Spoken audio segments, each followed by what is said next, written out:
सीधी बात है बंधुओं, हमारा उद्देश्य क्या है? बहुत स्पष्टता से सुनिएगा।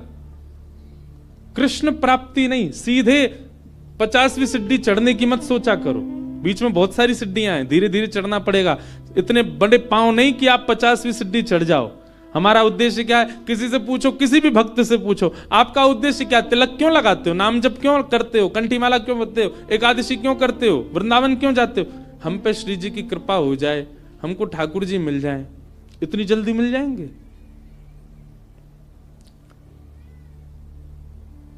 जैसे आप किसी मार्ग पर जाते हैं, जैसे मान लीजिए कि आप ऋषिकेश में बैठे हैं, तो निश्चित है कि बद्रीनाथ ही आते हैं बार बार। बद्रीनाथ जा रहे हो तो ऋषिकेश से आपका उद्देश्य बद्रीनाथ जाना ही है, पर बीच में कई ऐसे शहर पड़ेंगे, अगर आप कहीं भटकोगे तो आप उन शहरों का नाम पूछोगे, ना कि सीधा बद्रीनाथ। 300 किलोमीटर दूर का नाम थोड़ी लोगे। यहां से चलते समय आप पूछोगे भैया शिवपुरी कितना दूर रह गया? शिवपुरी वहां जाओ, आगे से मुड़ोगे और शिवपुरी आ जाएगा। उससे आगे जाओ, श्रीनगर कितनी दूर है? ये देवप्रयाग कितना दूर है? यहां है देवप्रयाग। वहां के लिए रास्ता कैसे? आपके पड़ाव धीरे धीरे आगे बढ़ते हैं, सीधे ही बद्रीनाथ नहीं पहुंचा जाता। सनई सनई है। वैष्णव का पहला पड़ाव होना चाहिए प्रेम। किस लिए भजन कर रहा है? किस लिए कथा सुन रहा है? किस लिए वृंदावन जा रहा है? किस लिए गंगा जी का आश्रय ले रहा है? किस लिए कंठी पहनता है? किस लिए एकादशी करता है? मैं प्रेमी बनूं। पहले प्रेमी तो बनूं। पहला पड़ाव उसका प्रेम होना चाहिए। प्रेमी बनने का स्वभाव क्या? उसकी दृष्टि बदल जाए। अब वो सबको देख करके मुस्कुराता ही है।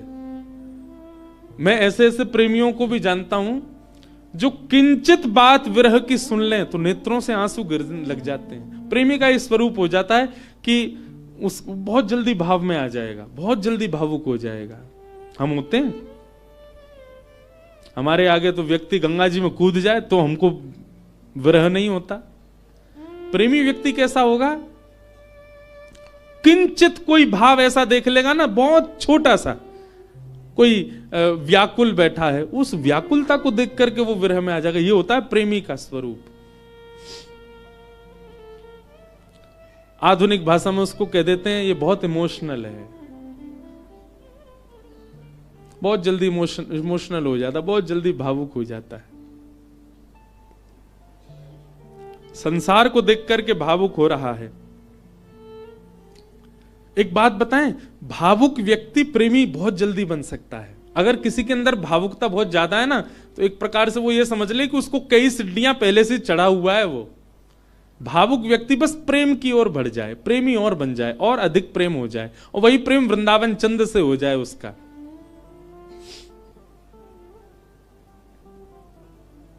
हम कई जगह कथा करने जाते हैं, तो कथा करके जब निकलने लगते हैं ना वापस, 7 दिन पूरे होने के बाद,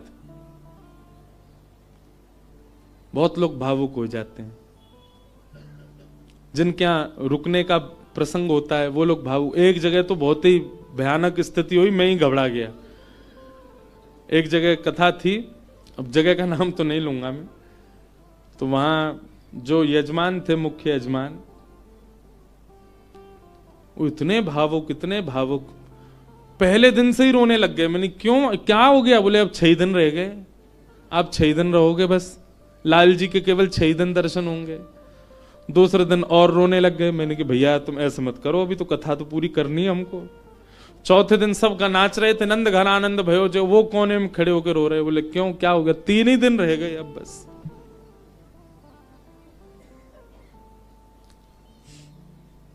जिस दिन विश्राम दिवस था, मैं तो बहुत घबरा रहा था। मैंने आज क्या होगा, वो पहले दिन से ही रो रहे हैं। वही हुआ। अच्छा, ऐसा और था कि कथा करते ही मुझे एयरपोर्ट जाना था, मेरी फ्लाइट थी। कथा भी मैंने सुबह सुबह की थी 7 बजे से। आरती, विश्राम आरती हो रही थी, और मैं बस ये था कि हे लाल जी कुछ हो नहीं, बहुत भाव में। वही हुआ। आरती करते करते दोनों, पहले तो उनकी गृहिणी मूर्छित होकर गिर पड़ी, बेहोश ही हो गई, और फिर जो उनके पतिदेव थे उनको देख के वो भी हो गए। उसके पीछे बिल्कुल भी किंचित ही, हमको तो समझ में आया था नाटक, लेकिन नहीं, वास्तविक था।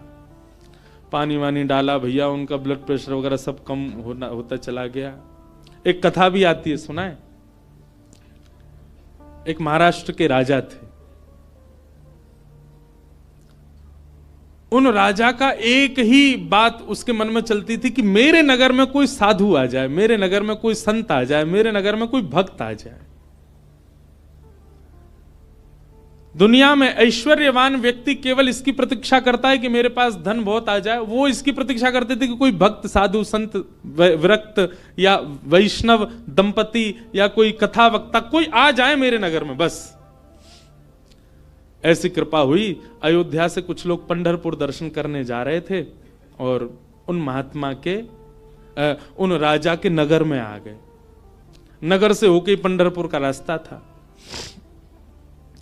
तो पंढरपुर की ओर जा रहे थे। शाम काल का समय हो गया। राजा को पता चली संतों की टोली आ रही है। वो तो ऐसा और था राजा, वो दूर दूर तक उसने अपने सैनिक लगा रखे थे। बोले आसपास के रस्तों से अगर कोई संत निकल के जा रहे हैं, उनसे भी कहो यहां होके जाएं, हमारे नगर में होके जाएं।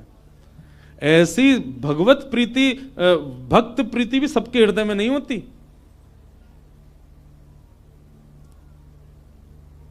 ये बात बंधुओं लिख लीजिएगा, जिस दिन हरिप्रिय आपको प्रिय लगने लग जाए, समझ जाना आप हरि से आप हरि के प्रिय होते जा रहे हो।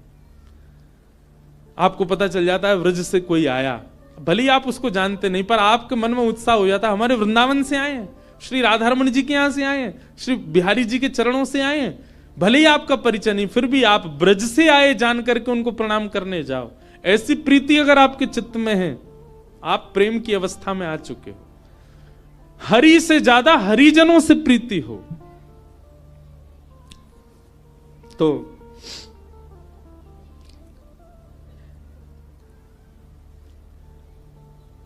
अयोध्या से संतों की टोली आई। रात में राजा ने खूब सुंदर उनका स्वागत किया, सबके लिए बढ़िया शिविर बनवाए, बढ़िया सबके लिए भोजन की व्यवस्था करी।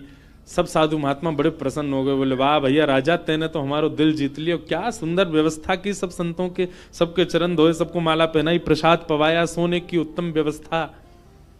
और राजा रात में सोने अपने महल में नहीं गया, वहीं बैठा शिविर के बाहर ही पूरे परिवार सहित, कि कोई संत कोई आज्ञा कर दें सेवा के लिए, हम उनकी सेवा करें।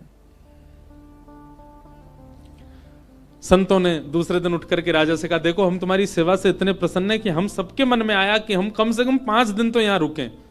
राजा रोने लगा, बोले महाराज मेरे ऊपर बड़ी कृपा, आप रुकिए। 5 दिन पूर्ण हुए। सब संत बोले भैया हमको पंढरपुर जाना है, अब आप हमको आज्ञा दो। राजा बोला भगवान मैं अपनी एक बात निवेदित करूं। बोले क्या?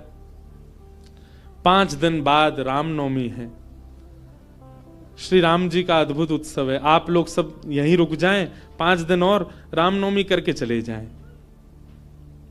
संत बोले भाई क्या बुराई है, इतनी अच्छी व्यवस्था राजा कर ही रहे हैं, वहीं बढ़िया कीर्तन भजन होने दो, सत्संग होने दो। 5 दिन रुक गए, सबने रामनवमी करी, अभिषेक किया राम जी का। रामनवमी पूर्ण करके सब अगले दिन संत महापुरुष बोले अब हमको आज्ञा दो, हम लोग सब चलें पंढरपुर। बोले महाराज नेक और रुक जाओ, हनुमान जयंती और आ रही है, हनुमान जन्मोत्सव, आप सब लोग रुके रहेंगे तो आप सबके सानिध्य में, हमको तो कुछ आता नहीं, हम हनुमान जी का जन्मोत्सव करेंगे। अब वो सेवा इतनी अच्छी कर रखी थी कि कुछ संत तो बेचारे उसके पक्ष में रहते थे, बोले रुक ही जाओ, बढ़िया व्यवस्था तो करी रखी है। रुक गए, हनुमान जन्मोत्सव तक सब लोग रुक गए। सब लोगों ने हनुमान जी का जन्मोत्सव मनाया। संत महापुरुष कहने लगे, बोले भैया अब हमको आज्ञा दे दो, अब हम लोग चलें। बोले महाराज उसके बाद में फिर कोई और उत्सव आ रहा था 15 दिन बाद, उसका नाम ले दिया। बोले वो किए बिना तो आप कैसे जाओगे, कहां आपको व्यवस्था ही नहीं मिलेगी, मेरे यहां हो जाएगा। 15 दिन और रुक गए, फिर जाने लग गए। बोले महाराज गंगा दशहरा आने वाला है, आप सब लोग कहां, गंगा जी तो मिलेंगे, मैं गंगा जल मंगवाऊंगा ना अपने सैनिकों को भेज करके, यहीं आप सब लोगों के लिए सूक्ष्म गंगा प्रकट करवा दूंगा। फिर रुक गए, गंगा दशहरा हो गए। सब करते करते करते महाराज जेठ का महीना निकल गया। कब आए थे? रामनवमी पे आए थे, तब से जेठ आ गई। जेठ के बाद अब फिर जन्माष्टमी राधाष्टमी के उत्सव आ गए। वो उत्सवों के बहाने दे दे करके संतों को रोक लें। महाराज अब तो चातुर्मास करना पड़ेगा आपको, चातुर्मास प्रारंभ, कहां जाओगे, यहीं कर लो। चातुर्मास करवा दिया। चातुर्मास के बाद अब कार्तिक का महीना आ गया, कार्तिक में तो मैं जाने नहीं दूंगा आप लोगों को। दिवाली होली ये तो यही करनी पड़े, होली आ रही है, होली पे तो सब संग रहेंगे। करते करते फिर से रामनवमी आ गई। संत जनों ने चरण पकड़े, बोले राजन अब तो जान दो हम। संत तो राजा बोले एक काम करो, क्या बाल भोग करके चले जाओ, कुछ नहीं तो सुबह का बाल भोग तो ले लीजिए। बोले ठीक है। अब बाल भोग भाग पा करके तैयार हुए ही थे, बोले बाल भोग पा लिया सब। बोले देखे ना कढ़ाई चढ़ गई है, राजभोग बनना है, राजभोग तो पा जाओ। संत बोले जे नहीं हिलने देगा हमको। बोले देखो ये सब अनादर हो जाएगा, इतनी पूड़ी कचौड़ी सब्जी बन रही है, इनको तो पा जाओ। यहां राजभोग पाने लगे, एक संत ने घूम के देखा तो वहां रात के ब्यारू भोग भी बनने शुरू हो गए थे। बोले ब्यारू करके जाने देगा। अंत तो गत्वा उस राजा की स्थिति ऐसी हो गई, जब संत लोग हट में आ गए कि नहीं हम तो जाएंगे, राजा के यहां से उस क्षेत्र से जैसे ही बाहर निकले, तब तक तो राजा रो रहा था, संतों के जाते ही राजा अचेत हो गया, प्राण निकल गए उसके। मैं संतों के बगैर कैसे रहूं, हम इस स्थिति में हम तो कभी आ ही नहीं सकते। खैर सुन लीजिए बस, हमारे यहां तो 4 दिन रुक जाए तो कब जाएंगे ये बला, बैठ गए हमारे घर में आके। सब तरीके के लोग होते हैं। अब तो लोग हमको बहुत प्रेम करने लग गए, जब हमको कोई जानता नहीं था तब हमने भी ऐसे घरों में रुके हैं। पर सत्य बात है बंधुओं, ठाकुर जी से प्रेम तो सबको हो जाता है, पर हरिजनों से जिसको प्रेम हो जाए, समझ जाओ कि उसको ठाकुर जी से, वो अब प्रेम की अवस्था में आ चुका है। जिसको हरिजन प्रिय लगने लग जाए, हरि के जन प्रिय लगने लग जाए। आप लोग किया करो, कभी एयरपोर्ट, रेलवे स्टेशन, कभी अनजान स्थान पर कोई तिलक मात्र लगाया घूम रहा हो, उसको भी जय सिया राम, जय श्री कृष्ण। सामने वाला प्रत्युत्तर में अगर ये पूछ ले भैया कौन, कुछ नहीं आपके माथे पे हमने तिलक देखा, कंठ में हमने तुलसी जी देखी तो हमको लगा कि आप वैष्णव हो इसलिए हमने प्रणाम किया। ऐसा स्वभाव। तो प्रथम गंतव्य ठाकुर जी नहीं होने चाहिए, पहला गंतव्य प्रेम होना चाहिए। हमारे भजन का, हमारे साधन का, हमारी कथा का, हमारे नियमों का, सबका प्रथम पहले किसको प्राप्त करना है कि पहले हम प्रेमी बने। पहले ठाकुर जी नहीं, पहले ठाकुर जी के लायक बनो, और फिर जब लायक बन जाओगे, ठाकुर जी को कभी अपने केंद्र बिंदु में मत रखो। एक बात बहुत ध्यान से सुनो, किसी को पाने के लिए आप मत तड़पो, स्वयं को ऐसा बनाओ कि सामने वाला आपको पाने के लिए तड़पे, सामने वाला आपको पाना चाहे।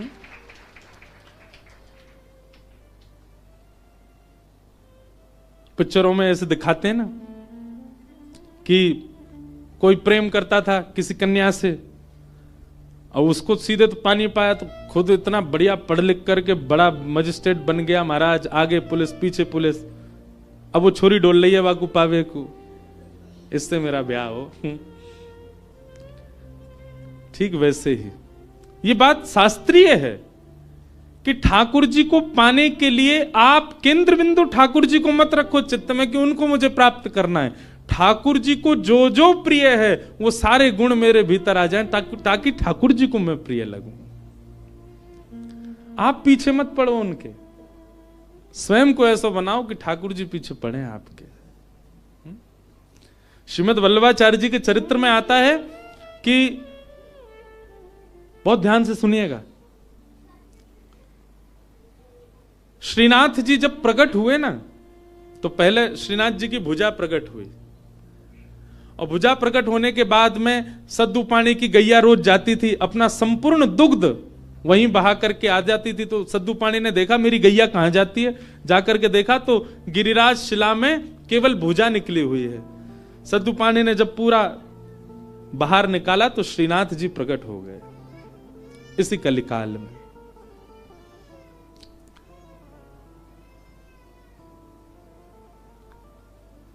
तो सद्दू पानी ने ठाकुर जी से प्रार्थना की कि ठाकुर जी आपके लिए क्या लाऊं मैं, आप क्या पाएंगे, क्या व्यंजन लेंगे, क्या भोग प्रसाद लेंगे, आप विश्वास मानेंगे? हमारे श्रीजी बाबा श्रीनाथ जी, उन्होंने कहा, बोले हे सद्दू पाणे, जब तक मेरे श्रीमद वल्लभाचार्य जी नहीं आएंगे तब तक मैं केवल दूध पीऊंगा। ठाकुर जी ने पयोव्रत किया। भक्त भगवान के लिए व्रत करता है, पर ठाकुर जी ने व्रत किया कि जब तक वल्लभाचार्य जी नहीं आएंगे मैं केवल दूध पीऊंगा। श्रीनाथ जी जो आजकल उदयपुर के पास नाथद्वार में विराज रहे हैं, जब ये गिरिराज जी में प्रकट हुए तब की लीला है। इस बार हमारे लाल जी का उत्सव नाथद्वारा में ही है, श्रीनाथ जी में, 11 से 17 जनवरी। बाद में एक अजब कुमारी नाम की एक भक्ता हुई थी, उसके लिए ठाकुर जी उदयपुर चले गए, उदयपुर के पास नाथद्वारा में। प्रकट तो आप गिरिराज जी में ही हुए थे। तो ठाकुर जी कितने वर्षों तक केवल दूध पी करके रहे। एक दिन अपनी समस्त शिष्य मंडलियों के साथ श्रीमद वल्लभाचार्य जी महाराज जब गोवर्धन पधारे, पूरे ब्रज में हल्ला हो गया, कोई बहुत बड़े आचार्य आए हैं। बोले नाम क्या? बोले वल्लभाचार्य। जब ये नाम सद्दू पाणे के कान में पड़ा, ब्रजवासी सद्दू पाणे दौड़े दौड़े गए और वल्लभाचार्य जी के चरणों में निवेदन करके रोने लगे। वल्लभाचार्य जी बोले रो क्यों रहे हो? बोले नाथ, भक्त को व्रत करते देखा है मैंने, पर इस जन्म में मैंने भगवान को व्रत करते हुए भी देखा है। हमारे इस गिरी कंदरा से साक्षात गोवर्धन नाथ जी का स्वरूप श्रीनाथ जी प्रकट हुए। मेरी गैया को दूध नित्य पियो करते, मैंने उनसे निवेदन किया कि आपको कहा भोग धराऊं। समोसे बोले मैं तो दूध ही पीऊंगा। मैंने कि कब तक दूध पियोगे? बोले जब तक वल्लभाचार्य जी नहीं आएंगे तब तक दूध ही पीऊंगा। भक्त ठाकुर की प्रतीक्षा करे ये तो सुनोगे हो, पर ठाकुर भक्त की प्रतीक्षा कर रहे हैं। हे नाथ, मेरी आपसे प्रार्थना, जल्दी मिलो ठाकुर जी से और जल्दी अन्न पवाओ ठाकुर जी को। श्रीमद वल्लभाचार्य, आप सबने चित्र देखा होगा निश्चित ही, अगर कोई श्रीनाथ जी से या हमारे गोवर्धन नाथ जी से परिचित है, वल्लभाचार्य जी के भाव में है। सद्दू पाणे ने आवाज लगाई, लालन, हे श्रीजी बाबा देखो श्रीमद वल्लभाचार्य पधारे हैं। और ऊपर से नन्हे से गोपाल जी, 4 वर्ष की अवस्था के गोपाल जी, 2-4 दतुइयां निकली हैं बस, गोल मटोल लाला, घुंघराले केश हैं, वही श्रीनाथ जी। ऊपर गिरी कंदरा से नीचे देखते हैं श्रीमद वल्लभाचार्य जी को, वल्लभाचार्य जी ऊपर देखते हैं ठाकुर जी को, और दौड़े वहां से ठाकुर जी, यहां से वल्लभाचार्य जी, और मध्य गोवर्धन में दोनों ने गाढ़ आलिंगन किया एक दूसरे का। ये चित्र देखा होगा आपने वल्लभाचार्य जी, और नहीं देखा हो तो गूगल पे देखना, वल्लभाचार्य जी श्रीनाथ जी मिलन पिक्चर, ऐसे ठाकुर जी ने आलिंगन कर रखा वल्लभाचार्य जी को, नेत्रों से आंसू गिर रहे हैं। वल्लभाचार्य जी बोले ठाकुर जी आप क्यों इतने श्रम में रहे, कुछ पाया नहीं? तो वल्लभाचार्य जी महाराज ने अन्नकूट बनवाया ठाकुर जी के लिए, 56 भोग तैयार करवाए, और श्री जतिपुरा में, गोवर्धन के जतिपुरा में, वहां श्रीमद वल्लभाचार्य जी ने श्रीनाथ जी का अन्नकूट किया, 56 भोग पवाए, ठाकुर जी का अन्नप्राशन हुआ। मतलब इतने वर्ष बाद ठाकुर जी ने अपना पयोव्रत, दूध का जो व्रत था वो छोड़ के अन्न ग्रहण किया। किसके लिए? अपने एक भक्त के लिए। तो भैया केंद्र बिंदु में ठाकुर जी नहीं, केंद्र बिंदु में प्रेम लाओ। आपके केंद्र बिंदु में प्रेम आ गया और प्रेम आपके चित्त में आ गया तो आप ठाकुर जी के केंद्र बिंदु में रहोगे, ना कि ठाकुर जी आपके केंद्र बिंदु में। स्वयं को निर्माण ऐसो करो, कथा सुन के, संत संग करके, सत्संग करके, वैष्णव संग करके, भजन करके, कीर्तन करके, कि ठाकुर जी आपकी प्राप्ति के लिए विचरण कर रहे हैं, कि जे मोह को मिले कैसे भी।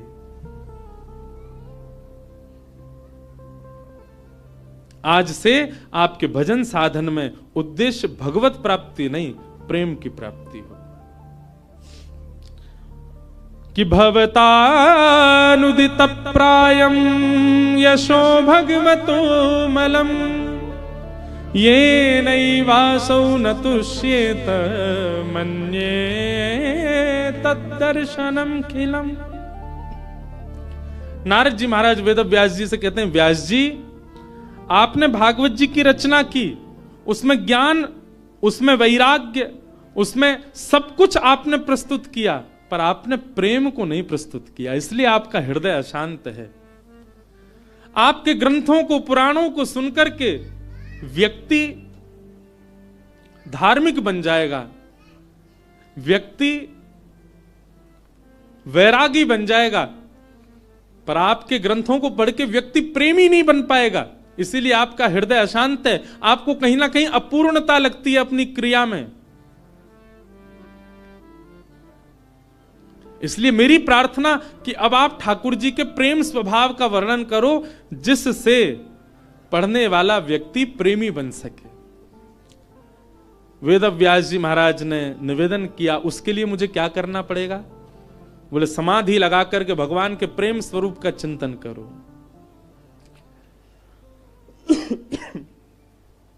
श्री वेद व्यास जी महाराज ने समाधि लगाई और समाधि की भाषा में ही अपने अंतिम कृति का निर्माण किया वेद व्यास जी ने। इसी ब्रह्म नदी में, इसी हिमालय की पर्वतों पर वेद व्यास जी ने ऐसी रचना की जिसको सुनकर पढ़कर के मानव प्रेम का अधिकारी बन जाता है, ठाकुर जी का अधिकारी बन जाता है। और उस संहिता का नाम है श्रीमद् भागवत महापुराण। बोलो भागवत महापुराण की जय। ये प्रेम संहिता है। भागवत जी श्रवण के बाद, भागवत जी अध्ययन के बाद, भागवत जी के अवलोकन के बाद प्रेम प्रस्तुत होता है चित्त में।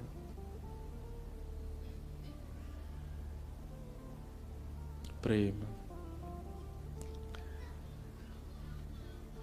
वेद व्यास जी महाराज ने उस प्रेम का भाव लिखा, वही भागवत है। बंधुओं, आपको अगर अपनी कृति से, कई लोगों को अपने जीवन से भी बहुत अपूर्णता का अनुभव होता है। हम आपको एक बात बता रहे हैं, बहुत सावधानी से सुनो। अपने कर्म से, अपने जीवन से, अपने संबंध से कई लोगों का मन बहुत जल्दी उचट जाता है। कई लोगों को अपना जीवन भी अच्छा नहीं लगता। क्यों? केवल प्रेम नहीं है आपके जीवन में। आप भागवत जी का आश्रय लीजिए और भागवत जी का आश्रय लेकर के आप प्रेम जीवन में ले आइए, आपको सब कुछ अच्छा लगने लगेगा। एक बात बता रहे हैं, प्रेमी व्यक्ति का स्वभाव ऐसा हो जाता है कि वो अव्यवस्था में भी प्रसन्न रहने लगता है। अप्रेमी व्यक्ति का स्वभाव कैसा होता है? वो कहीं भी जाएगा ना, नाक मुंह मोड़ता ही रहेगा। यहां तो ये है, यहां तो ऐसा है, यहां मैं कैसे बैठ जाऊं, ये मैं कैसे खा लूं, यहां मैं कैसे बैठ सकता हूं, यहां मैं कैसे नहा सकता हूं, यहां मैं कैसे रह सकता हूं, इस व्यक्ति के साथ मैं कैसे जी पाऊंगा, इस माहौल में मैं कैसे रह पाऊंगा। ये सब जगह जो अपने आप को अपरिपूर्ण माने, समझ जाना अप्रेमी व्यक्ति है। पर प्रेमी कैसा होता है? वो जहां बैठ जाता है ना, वो स्थान ही अच्छा लगने लग जाता है। कई बार आपने कुछ ऐसे स्थान देखे होंगे, उन स्थानों पर कभी आपकी नजर ही नहीं पड़ी होगी, या उस स्थान को देख करके आपने सोचा होगा ये तो सामान्य सी जगह है, ये कौन सी बड़ी बात है। पर उसी स्थान पर कोई भगवत प्रेमी जाकर के बैठ जाता है तो उस स्थान की रौनक ही बदल जाती है, उस स्थान का माहौल ही बदल जाता है। अरे स्थान नहीं, कई बार कई रंग हमको प्रिय नहीं होते। मैं अपना अनुभव बता रहा हूं, कई रंग हमको प्रिय नहीं होते, कई कलर्स हमको अच्छे नहीं लगते, पर वही रंग, वही कलर, उसमें कोई प्रेमी व्यक्ति अगर आ जाए, उस प्रेमी व्यक्ति उस कलर में या रंग का आश्रय ले ले, वो रंग भी अच्छा लगने लग जाता है। कई सब्जियां आपको अप्रिय लगती होंगी, पर वही कोई प्रेमी के हाथों से प्रसाद रूप में आपको मिल जाए, आप उसका पान करेंगे, सेवन करेंगे, आपको अत्यंत अद्भुत। और अगर आपको अनुभव करना हो तो हम बता रहे हैं, अरबी की सब्जी हर कोई नहीं पा सकता, इतनी बढ़िया नहीं लगती। हमारी श्री जी को बहुत प्रिय है, किशोरी जी को बहुत प्रिय है, लाडली जी को अरबी का भोग लगता है। कभी जाइए राधाष्टमी के समय पर, या वैसे भी हमारे तटीय स्थान वृंदावन में अरबी की सब्जी बनती है। आप पे कृपा हो जाए, नहीं हो तो वहां किसी महात्मा से कह देना हमको थोड़ा प्रसाद दे दो, वो मधुकरी रूप में आपको अरबी देंगे, आप पाके देखना। सारे विश्व के जितने भी रस होंगे ना, वो सब रस फीके लगेंगे उसके आगे। क्यों? क्योंकि प्रेम स्थान पर वो निर्मित है, इसलिए उसका स्वाद अद्भुत हो जाता है। मैं कथा करता हूं, हमको राग रागनी आती नहीं, हम बस ऐसे गा लेते हैं, ये सब गुरुजन बैठे हैं, ये लोग जैसो बजा दें वैसो हम गा दें। कई राग ऐसे हैं, उनको पहले मैं जब सुनता था ना तो मेरा मन बड़ा उच्चाटित सा हो जाता था कि ये कैसे गाएंगे, ये तो बड़ा विचित्र सा राग है। आज वही राग में हम कथा भी कर देते हैं। क्यों? क्योंकि जब प्रेम मिल जाता है, प्रेम एक ऐसा सब्सटेंस है, प्रेम एक ऐसा क्या बोले वो, केमिकल बोले, सब्सटेंस बोले, क्या बोले, वो एक ऐसी वस्तु है, वो जहां मिल जाएगी वो सब प्रिय लगने लग जाएगा। वो प्रेम कहलाता है। प्रेम का मतलब केवल स्त्री पुरुष का प्रेम मत समझा कीजिए आप। कोई प्रिय लगने लग जाए वो नहीं, सब कुछ प्रिय लगने लग जाए, वो प्रेम है। वास्तविक प्रेमी आप अपने आप को ऐसे नहीं मान सकते, उसके लिए नस काट रहे घूम रहे हैं, हॉस्पिटल में भर्ती है गए, वो क्या बता रहे हैं, बोले भाई टैग लग गया इसके ऊपर, काहे का, बोले प्रेमी है। आप इस प्रकार प्रेम की अवहेलना मत करो, प्रेम की निंदा मत करो।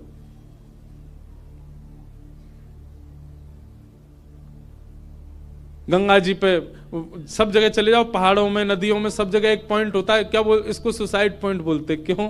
यहां से व्यक्ति अपने प्रेमी के लिए त्याग कर देता है, आत्महत्या कर लेता है। ये प्रेम है। प्रेम में केवल एक व्यक्ति प्रिय नहीं लगता, प्रेम में सब कुछ प्रिय लगने लग जाता है। बुद्ध, भगवान बुद्ध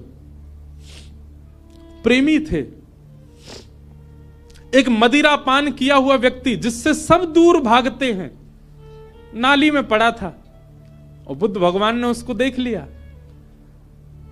अपने शिष्यों से कहा तुरंत इसको निकालो यहां से। कोई पीछे जा रहा, कोई आगे जा रहा, सोच रहे हैं, विचार कर रहे हैं, नाली में पड़ा है, दुर्गंध आ रही है, इसने पी भी रखी है। स्वयं भगवान बुद्ध लग गए उसको निकालने में। शिष्यों ने कहा, बोले कि वो एक कुभाव वाला व्यक्ति, मदिरा पान करने वाला व्यक्ति, उसका आचरण शुद्ध नहीं, और आप उसको ऐसे बचाने लग गए, ऐसे उसको संभालने लग गए। तो बुद्ध भगवान बहुत अच्छी बात कहते हैं, तुम साधक क्यों बने हो, तुम भक्ति के पथ पर क्यों चल रहे हो? क्या तुम केवल शुद्ध लोगों से ही मिलोगे, सुधरे हुए लोगों से ही मिलोगे? अरे जो पहले से ही शुद्ध हैं, जो पहले से ही सुधरे हुए हैं, उनके बीच बैठ करके तुमने क्या नया कर दिया? तुम वैष्णव इसलिए बने हो, तुम भक्त इसलिए बने, तुम साधक इसलिए बने, जो अपवित्र हैं उनको पवित्र करने का भाव तुम्हारे चित्त में आए। जो अप्रेमी हैं वो प्रेमी बने, ये भाव स्वभाव तुम्हारा बने। हम इसलिए साधक बने हैं। केवल माला देने वाला व्यक्ति को ही हम पूजें, उसी को ही हृदय से लगावें, ये हमारा स्वभाव है। सबको लगाना है, सबको उस पथ का राही बनाना है, इसलिए हम वैष्णव बने। अंगुलीमाल की कथा सबने सुनी होगी। एक राक्षस था, मानव था पर राक्षस के स्वभाव का था। उस पर्वत पर रहता था, उस पर्वत के आसपास कोई भी मानव उसको दिख जाता था, उसको मार करके उसकी उंगली काट करके अपने गले में माला बना के पहनता था, इसलिए उसका नाम था अंगुलीमाल। इतनी सारी उंगलियों की माला उसने पहन रखी थी, उसका रूप देखते ही भाग जाते थे लोग। भगवान बुद्ध जा रहे थे और जैसे ही मार्ग पर जाने लगे तो एक गांव पड़ा। गांव के लोगों ने कहा, भगवान आप सीधे ना जाकर के थोड़ा दाएं होकर के जाइएगा। क्यों? सीधे जाएंगे तो आगे एक पर्वत पर अंगुलीमाल रहता है, वो लोगों को मार के उनकी उंगली काट के अपने गले में पहन लेता है। भगवान बुद्ध बोले उसके पीछे कारण, बोले वो अपना बल बताना चाहता है, देखो मैंने इतने लोग मार दिए, इतनी उंगलियां मत, इतने लोग, इतना बल है मेरे पास।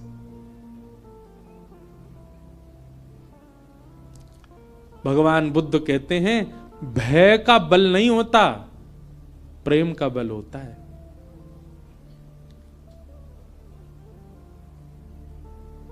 भय से जो अपने बल को आपके चित्त में प्रतिष्ठित करे वो बहुत लंबे समय तक नहीं रह सकता, लेकिन प्रेम से अपने आप को आपके चित्त में जो अवस्थित करे वो मरते दम तक आपके चित्त में रहेगा।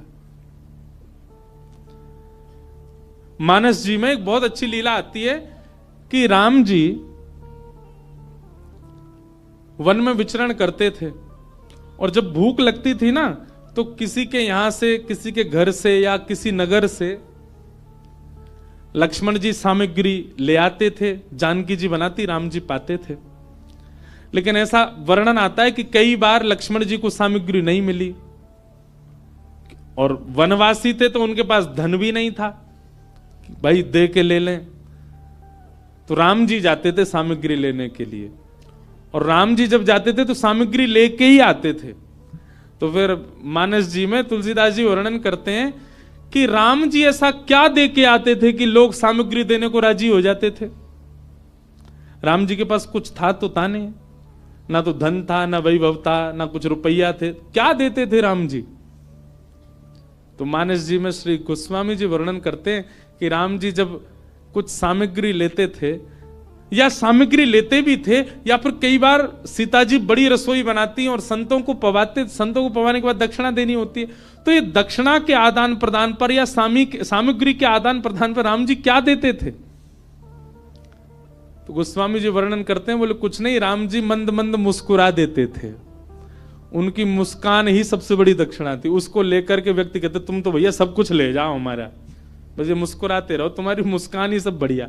मतलब संतों को प्रसाद पवा के राम जी सामने बैठ करके दक्षिणा रूप में मुस्का देते थे।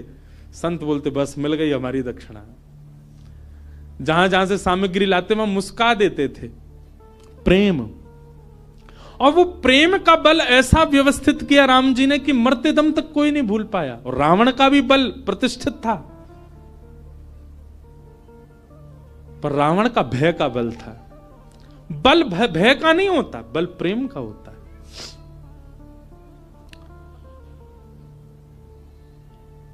बुद्ध भगवान चले गए उसी मार्ग पर जहां अंगुलीमाल था। जैसे ही पहुंचे पर्वत के ऊपर, अंगुलीमाल ने दूर से ही कहा मैं साधु सन्यासियों का बहुत सम्मान करता हूं, पहले तुमको सचेत कर रहा हूं, मार्ग बदल दो अपना, मेरे पास आ गए तो तुम्हारा सर धड़ से अलग कर दूंगा, मैं चेतावनी दे रहा हूं, मेरे पास मत आना। पर बुद्ध रुके नहीं, सीधे चले गए। तुम जानते नहीं हो मुझे, क्यों चले आए हो मेरे पास। और क्रोध में भर के थोड़ा और चेतावनी देने के लिए अंगुलीमाल एक वृक्ष के नीचे खड़ा था, उस वृक्ष की डाल पकड़ करके जोर से खींच ली, डाल टूट गई। बुद्ध भगवान मंद मुस्काते सामने खड़े हो गए। अंगुलीमाल तुम देख नहीं रहे हो। अंगुलीमाल बोला तुम देख नहीं रहे हो मैं कितना बलवान हूं, और तुम चले आ रहे हो, मैं तुमको मना कर रहा हूं फिर भी रुक नहीं रहे हो। डाल हाथ में पकड़ करके खड़ा था। बुद्ध भगवान बिल्कुल सौम्य भाव से उसके समीप गए और कहा ये डाल तुमने तोड़ी। बोले हां, अब इसको जोड़ दो, जहां से तोड़ी है इसको वहां लगा दो पुनः। अंगुलीमाल बोला कैसी बात कर रहे हो, ये तो संभव ही नहीं है, मैं इसको नहीं लगा सकता दोबारा। बोले क्यों, जब तोड़ने की सामर्थ्य है तो जोड़ने की भी होगी, इसको जोड़ दो, यथावत जैसी थी वैसी जोड़ के दिखा दो। अंगुलीमाल बोला यह संभव नहीं है। बुद्ध भगवान कहते हैं जिसको तुम जोड़ नहीं सकते उसको तोड़ने का अधिकार तुमको किसने दिया। इतनी उंगलियां गले में पहन करके घूमते हो, तुमने इतने लोगों को मार दिया, अकेले इस पर्वत पर रहते हो, पूरी दुनिया तुमसे भय खाती है। सोचो, विचार करो अंगुलीमाल, जितनी उंगलियां तुमने गले में पहनी हैं, प्रेम से यदि इतने लोगों को अपने संग में रखते, पूरी दुनिया पूजती आज तुमको। अपने प्रेम स्वभाव से इतने लोगों का संग पाते तो तुम ज्यादा बलवान होते, लेकिन तुमने उनको मार दिया, उनकी उंगलियां डोल रहे हो लेके गले में। अगर इतने लोग तुमने जोड़े होते खुद से तो तुम श्रेष्ठ माने जाते। और इतना कहकर के बुद्ध चले गए। अपनी कुटिया पर जाकर के रुके, पीछे देखा ही नहीं। कुटिया पर जाकर के जब पीछे देखा, अंगुलीमाल चरणों में गिर गया। बुद्धम शरणम गच्छामि, मुझे क्षमा कर दो भगवान, और सदा के लिए उनके हो गए। यह है प्रेम। प्रेमी जब व्यक्ति होता है वो सबको प्रेमी बनाता चलता। जैसे किसी के अंदर कोई इत्र लगाए घूमे, जहां से निकल जाए सब जगह सुगंधित होती चली जाती है, वैसे ही भक्ति साधना से व्यक्ति जब प्रेमी बन जाता है, वो जहां जाता है, जिस स्थान पर जाता है, जितने लोगों से मिलता है, उनको भी प्रेमी बना देता है, उनको भी प्रिय बना देता है, उनको भी भक्त बना देता है, उनको भी साधक बना देता है। प्रेम। और श्रीमद् भागवत प्रेम प्रस्थापित करती हैं श्रोताओं के चित्त में। भागवत जी की रचना हुई और रचना करने के बाद वेद व्यास जी महाराज ने विचार किया, अब इस भागवत को हम घर घर तक, जन जन तक कैसे पहुंचाएं। तब वेद व्यास जी महाराज ने अपने पुत्र सुखदेव जी का आवाहन किया कि यम प्रव्रजन्तमनुपेतमपेत कृत्यम द्वैपायनो विरह कातरया जुहाव पुत्रेति तन्मयतया तर्वोऽभिनेदु तम सर्वभूत हृदयं मुनिमानतोऽस्मि। श्री सुखदेव जी महाराज आए। वेद व्यास जी के पुत्र हैं सुखदेव, लेकिन जन्म लेते ही आप ब्रह्म के ध्यान में चले गए थे।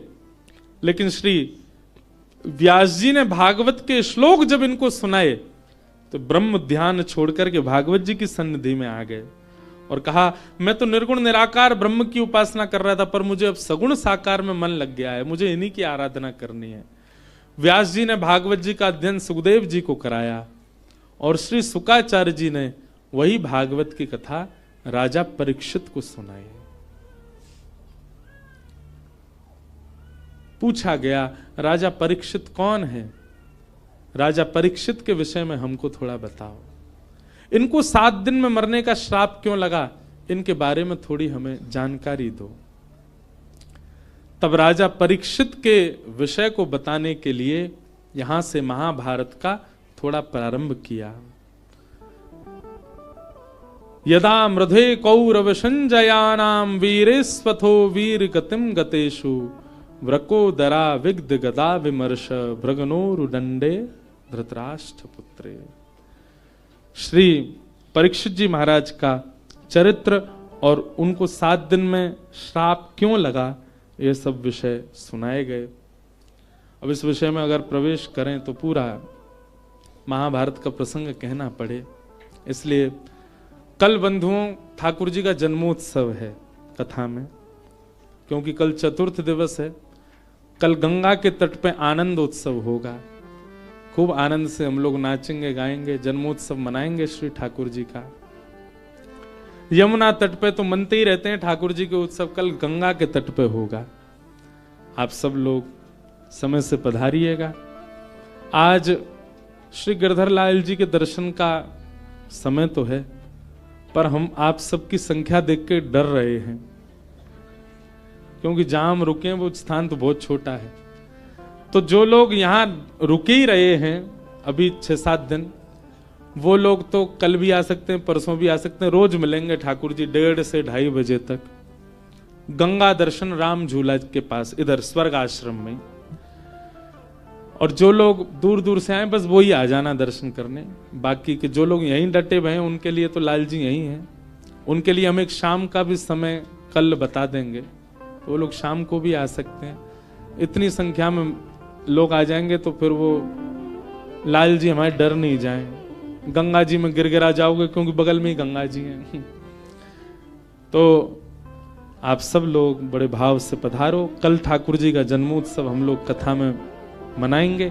पीले पीले वस्त्र पहन करके आना, आभूषण ज्यादा पहन के मत आना, अपना ध्यान रखना, क्योंकि चोराग्रगण्य श्री कृष्ण की कथा है तो निश्चित है उनके 2-4 दूत तो कथा में आते ही होंगे जो आपके आभूषण हरण ना कर ले जाएं, इसलिए बहुत ध्यान रखना। श्यामा हृदय कमल सो प्रगट्यो, श्यामा हृदय कमल सो प्रगट्यो, श्यामा हृदय कमल सो प्रगट्यो, श्यामा हृदय कमल सो प्रगट्यो, और श्याम हृदय वृंदावन प्यारो वृंदावन, हे श्री वृंदावन मेरो वृंदावन। आज ये पद पूरा गाएंगे, जिनको याद हो संग गाइए। और सुनो भैया, जो लोग भी लाल जी के दर्शन करवे जामे, उनसे हमारी प्रार्थना, तुमको अपनी खुद की सौगंध है, हमारे लाल जी से कुछ संसार मत मांगियो, लाल जी से केवल एक ही बात मांगियो, हे लाल जी आप सदा प्रसन्न रहो, आप सदा आनंद में रहो, हम अपने कर्म भोग लेंगे, आप हमको कुछ मत दो। कुछ मांगना नहीं ठाकुर जी से, ठाकुर जी से केवल उनकी प्रसन्नता मांगिएगा। हे सब सुख सागर रूप उजागर, रहे वृंदावन धाम। सब सुख सागर रूप उजागर, रहे वृंदावन धाम। हे सब सुख सागर रूप उजागर, रहे वृंदावन धाम। सब सुख सागर रूप उजागर, रहे वृंदावन धाम। ओ रूप गोस्वामी प्रगट कियो जहाँ, रूप गोस्वामी प्रगट कियो, श्री रूप गोस्वामी प्रगट कियो जहाँ, रूप गोस्वामी प्रगट कियो, राधा गोविंद रूप निधान। वृंदावन प्यारो वृंदावन, देखो इतनी संख्या में लोग हो, फिर भी स्वर नहीं निकल रहा आप लोगों का। अरे भाव से गाओ, उच्च स्वर में गाओ, वृंदावन मेरो वृंदावन, हे श्री वृंदावन मेरो वृंदावन। रूप गोस्वामी प्रगट कियो जहाँ, रूप गोस्वामी प्रगट कियो, राधा गोविंद रूप निधान। वृंदावन प्यारो वृंदावन, हे श्री वृंदावन मेरो वृंदावन।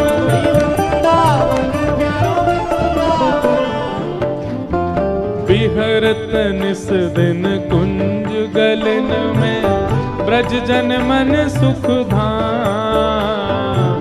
विहरत निस दिन कुंज गलन में, ब्रज जन मन सुख धाम। हाँ प्यारो ब्रज जन मन सुख धाम, प्यारो ब्रज जन मन सुख धाम। हे मदन मोहन को रूप निरख के, मदन मोहन को,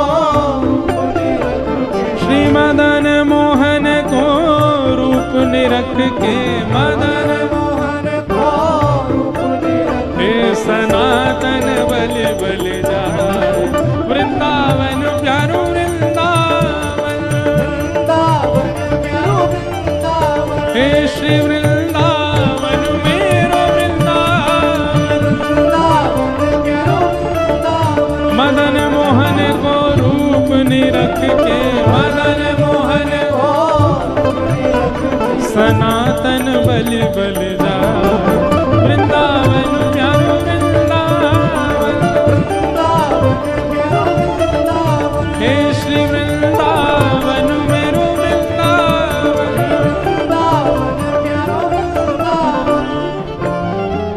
गोपी ग्वाल सब ही और धारे, प्यारो गोपी नाम। गोपी ग्वाल सब ही और धारे, प्यारो गोपी नाथ। हाँ प्यारो प्यारो गोपीनाथ, प्यारो प्यारो गोपी नाथ। हे मधु पंडित जिन कंठ लगायो, मधु पंडित जिन कंठ लगायो, श्री मधु पंडित जिन कंठ लगायो। मधु पंडित जिन कंठ लगायो, ओ जहाँ है रही जय जयकार। वृंदावन मेरो वृंदावन, वृंदावन मेरो वृंदावन, हे श्री वृंदावन प्यारो वृंदावन, मधु पंडित जिन कंठ लगाओ, मधु पंडित और है रही जय जयकार। वृंदावन प्यारो वृंदावन, हे श्री वृंदावन प्यारो वृंदावन। श्री गोपाल भट्ट जो के हृदय वेदना प्रगट्यो शालिग्राम। गोपाल भट्ट जो की हृदय वेदना प्रगट्यो शालिग्राम।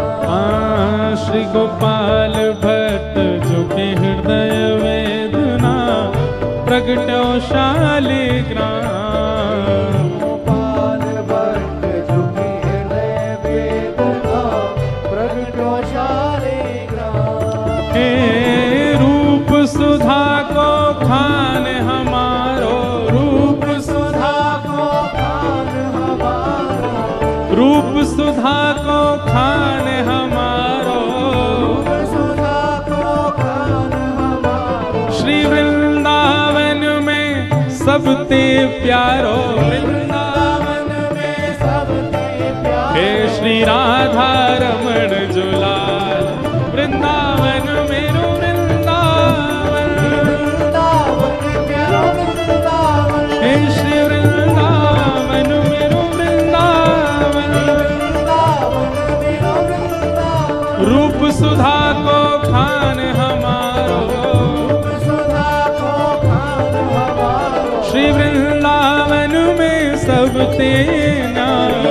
वृंदावन में सबते न्यारो। श्री राधा रमण जुलाल। वृंदावन प्यारो वृंदावन, वृंदावन प्यारो वृंदावन। हे श्री वृंदावन मेरो वृंदावन। वृंदावन मेरो वृंदावन। जय जय राधा रमण मेरो राधा रमण, जय राधा रमण मेरो राधा रमण। ओ मेरो राधा रमण प्यारो राधा रमण, मेरो राधा रमण प्यारो राधा रमण। ओ मेरो राधा रमण प्यारो राधा रमण, राधा रमण प्यारो राधा रमण। ओ मेरो राधा रमण प्यारो राधा, मेरो राधा रमण प्यारो राधा रमण। आतुर हित हरि वंश पुकारो, श्री राधा राधा नाम। आतुर हित हरि वंश पुकारो राधा राधा। अभी यहाँ कथा 12 को विश्राम करके श्री वृंदावन के मदन टेर में 14 तारीख को सुबह 9 बजे से श्री हितरवंश महाप्रभु का चरित्र हम एक दिन सुनाएंगे। जो लोग भी वृंदावन पहुंच रहे हो 14 तारीख को मदन टेर आना, जहां श्री राधा वल्लभ जी पहली बार विराजे वृंदावन आकर के। मदन टेर यमुना तट आयो, मदन टेर यमुना तट आयो। सघन कुंज वृंदावन आयो। सघन कुंज वृंदावन आयो। हे मदन टेर यमुना तट आयो, मदन टेर यमुना तट आयो। सघन कुंज वृंदावन आयो। सघन कुंज भुजा उठा के वृंदावन आयो। ओ प्यारो राधा वल्लभ लाल। वृंदावन मेरो वृंदावन, वृंदावन मेरो वृंदावन। हे श्री वृंदावन मेरो वृंदावन। वृंदावन मेरो वृंदावन। सघन कुंज यमुना तट आयो, सघन कुंज यमुना तट आयो। मदन टेर वृंदावन आयो, मदन टेर वृंदावन आयो। ओ प्यारो राधा वल्लभ लाल। वृंदावन मेरो वृंदावन, वृंदावन मेरो वृंदावन। हे श्री वृंदावन प्यारो वृंदावन। श्री वृंदावन प्यारो वृंदावन। जुगल किशोर को लाड़ लड़ायो, नवल कुंज ही अमान।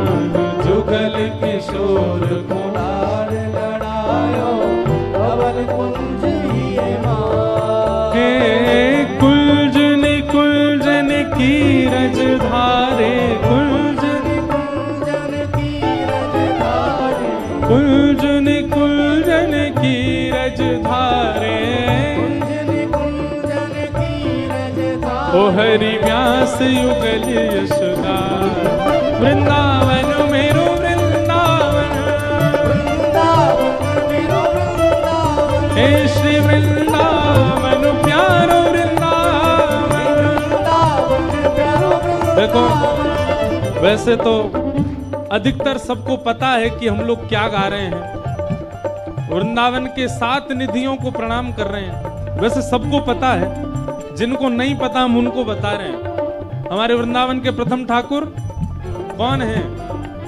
बोलो, श्री गोविंद देव। वृंदावन के दूसरे ठाकुर श्री मदन मोहन, तीसरे ठाकुर श्री गोपीनाथ, चौथे ठाकुर श्री राधा रमण, पांचवें ठाकुर श्री राधा वल्लभ और छठवें ठाकुर जिनको अभी हम गा रहे हैं श्री जुगल किशोर और 7वें ठाकुर श्री कुंज बिहारी लाल। तो इन 7 को हम प्रणाम कर, जिनको नहीं पता हम उनको बता रहे हैं। अभी जुगल किशोर जी को प्रणाम कर रहे हैं। कुंजन कुंजन की रज धारे कुंजन कुंजन की रज धारे हरि व्यास युगल यशगार वृंदावन मेरो वृंदावन। वृंदावन मेरो वृंदावन हे श्री वृंदावन प्यारो वृंदावन। वृंदावन प्यारो वृंदावन। हमारे ब्रज वृंदावन के 7वें ठाकुर जिनके जन्मोत्सव पर इस कथा का प्रारंभ हुआ, बोलो वृंदावन बिहारी लाल।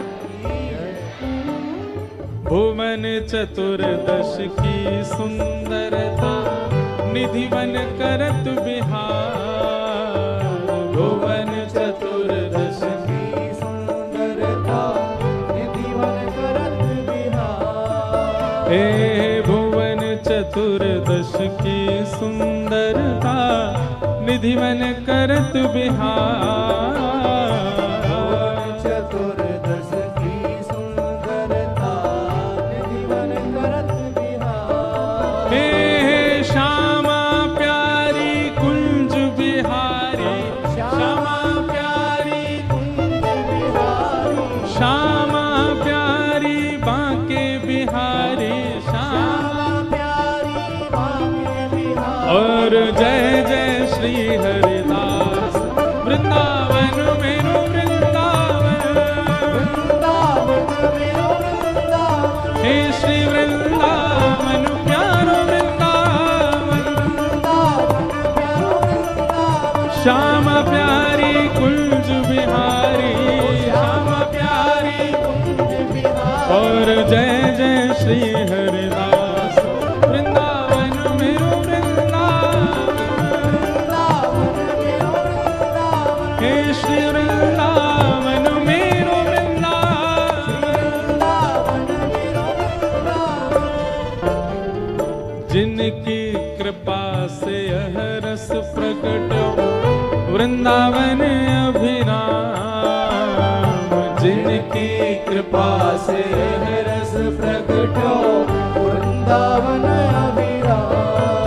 हे जिनकी कृपा से यह रस प्रकट वृंदावन अभिराम।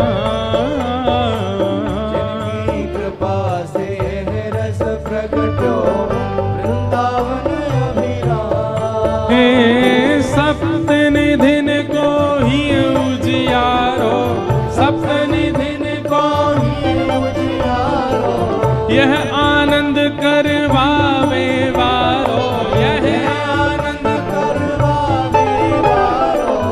इंद्र ईश इंद्रेश दुलारो इंद्र ईश इंद्रेश दुलारो हम सबको मिलवावे वारो हम सबको भुजा उठा के हमारो गिरधर लाल वृंदावन प्यारो वृंदावन। वृंदावन प्यारो वृंदावन। हे श्री वृंदावन मेरो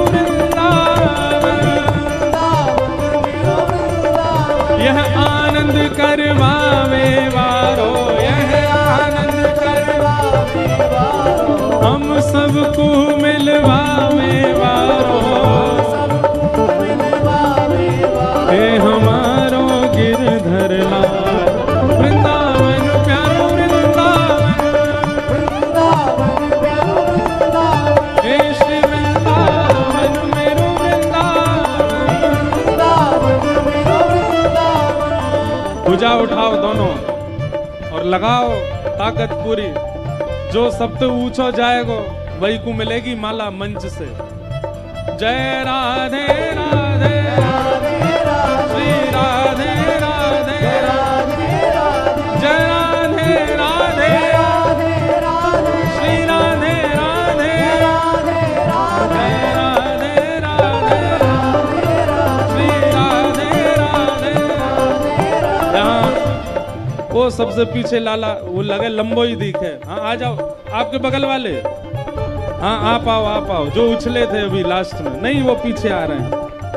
हाँ इनको आने दो, ये पीछे जो आ रहे हैं पतले से, हाँ इन्हीं को बुला। जय, और ये लाली छोटी वाली आओ। जय राधे राधे श्री राधे राधे, कृष्ण भानु दुलारी श्री कृष्ण प्यारी, बरसाने वारी कृष्ण भानु दुलारी।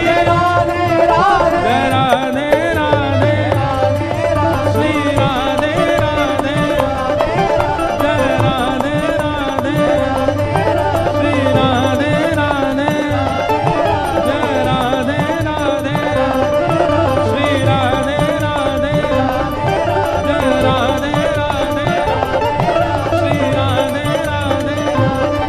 जय जय श्री राम, जय जय श्री राम, जय जय श्री राम।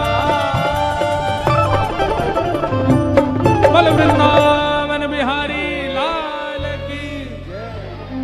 नेक जोड़ते बोलो गर्मी आवेगी। बोल वृंदावन बिहारी लाल की, श्री राधा रमण लाल की, श्री राधा वल्लभ लाल की, पूछरी के लौठा की। हुप हुप प्यारे, क्या बात है बंसी वारे श्याम। नमः पार्वती पतये हर। बोल गंगा मैया की। आप सब लोगों को जय श्री कृष्ण। कल नंदोत्सव है, सब लोग 10 बजे यहाँ पधारो। कल ठाकुर जी का मंगल जन्म